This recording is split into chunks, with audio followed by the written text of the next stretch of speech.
As I kind of reflect on the last panel, I mean, the term sprinkle AI on it is something I've heard multiple times from senior leaders, and I think that's a misconception. Since I retired a year ago, I've actually probably learned more in the last year just by self-study and then getting mentors that are in the civilian space to help me kind of clean up my blind spots in that space has been instrumental. And it's for somebody that's creating some software to fix unique solutions. You notice that sprinkling AI is not how it works. And then as Chris noted, then there's AI.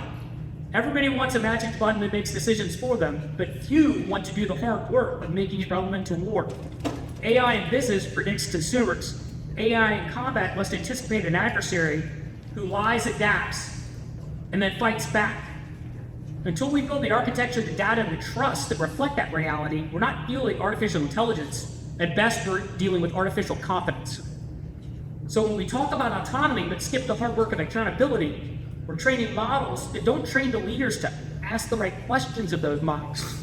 Too often, as a guy who's a former intelligence rank that did information warfare amongst a myriad of other things, it's just like, well, we'll let the nerds figure that out.